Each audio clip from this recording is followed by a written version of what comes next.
Beyond the Mic with Sean Dillon. We're joined on the star line by a woman on a mission. At 4, she had the goal of being the first astronaut to Mars.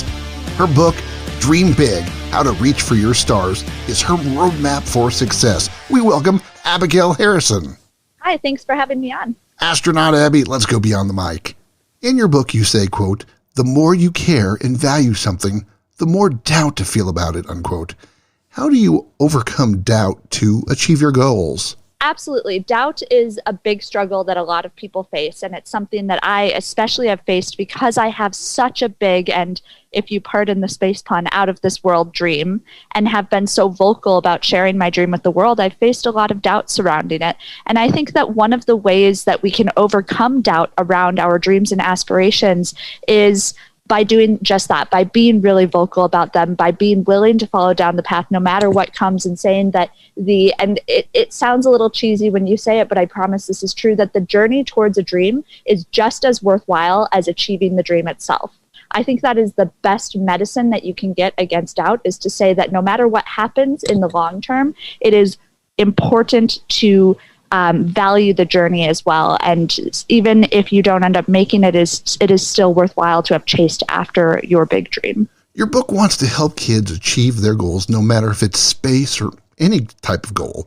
Now, was it helpful for you chasing your own goals? Absolutely. So I felt that this book was really important to write because I've been chasing after my dream for a couple of decades now. I'm 23 now, and I've been aspiring to be an astronaut ever since I was about 3 or 4 years old. And I wish that I'd had a roadmap like this. I wish that I'd had guidance when I was growing up, because I've had to collect and collate and learn a lot of these tools and skills that I put in this book. I've learned them piecemeal over the years, and I consider myself to be really fortunate to have had so many opportunities and experiences to meet people who I've learned these skills and tools from.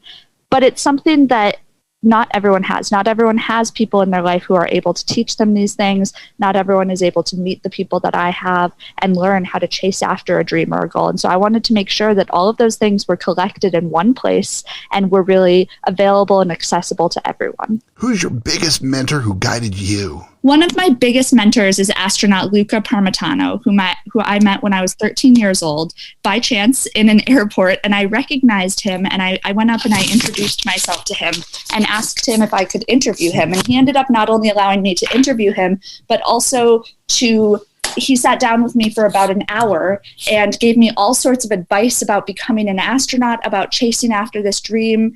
And then at the end of that, he gave me his email address, and he said, "If you have any more questions, you can email me. I will be your astronaut."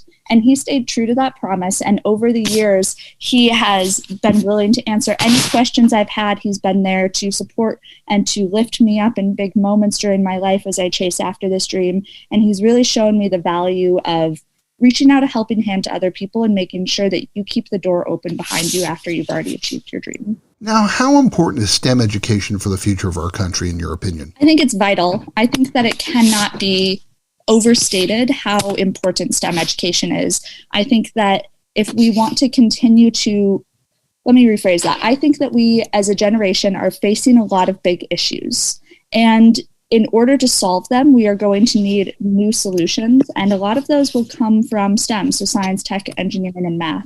And so if we want to be able to solve these problems, and not just solve problems, but go beyond that and do great things like going to Mars and other great things, we need to be supporting the generations who are growing up right now, people who are still in school, people who are young kids, in having access and inspiration in STEM, so that in the future they will be the scientists, the engineers, the mathematicians, all of these people who will have the skills and resources that they need to solve big problems. All the proceeds of your book is going to benefit the Mars Generation, a 501c3.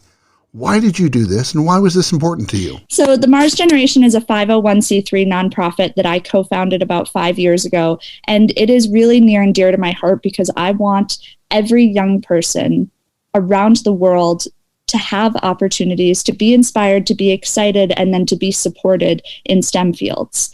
And that's what the Mars Generation does. And so when I wrote this book, I knew that it was the right thing to donate all the proceeds that I make from it. Abby, how close are you to your dreams, and how has this attempt changed you? I I would say that I am within a decade of achieving my goal of becoming an astronaut, probably a couple decades out from going to Mars. If I don't achieve this goal, it will still have been the most incredible experience I can imagine and the most worthwhile thing to have done. I have not only gotten to travel around the world to speak in classrooms, at conferences, at space centers, I have also gotten to meet and be inspired by people who are in the space industry. I've also developed myself as a person through learning languages such as Russian and Mandarin Chinese, through things like getting a pilot's license and an advanced scuba license, skydiving, all of those types of things that I've done to bolster my resume to become an astronaut have also been life experiences that to me are worthwhile on their own and really have broadened my horizons. Time's running out, so it's time for the Rocky Nate. 8 random questions. Answer with the first thing that comes to your mind. There is no pressure. Favorite NASA mission? I'm a big fan of Apollo 13. I'm a sucker for a comeback story. Okay, what's your favorite Beyonce song? Ooh, Single Ladies. What's your favorite club you joined at college? The Astro Club. I know, you expected it. Who was the last person who made you cry? My mom made me cry a couple days ago when she told me how proud my great-grandfather, who passed away about 10 years ago, would have been to see where I am now.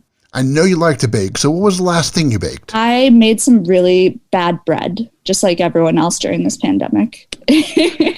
Now, being an astronaut, you have to have a scientific thing that you want to research. What's that scientific thing you want to research when you visit Mars? I am really interested in astrobiology, so that's what my past research experience is astrobiology or the search for life. And I'm really keen on looking not only at whether or not Mars has had life in the past, but if it's capable of supporting life in the future. What's the favorite thing that you did while you were at space camp? It's got to be the underwater astronaut trainer, the neutral buoyancy simulator, where essentially you get to go and scuba dive and do a simulated mission. And do you happen to remember, you may not, do you happen to remember your first science fair experiment? I do. I'm pretty sure I did some sort of project about how, I was like 5 years old or something. I did some project about how colors separate when you add water to them or something. Her goal is to be the first astronaut to Mars. Her book, Dream Big, is out now. We thank our friend Astronaut Abby, a.k.a. Abigail Harrison, for taking the time to talk with us today. Thank you for having me. It was a pleasure. And that, my friends, is Beyond the Mic.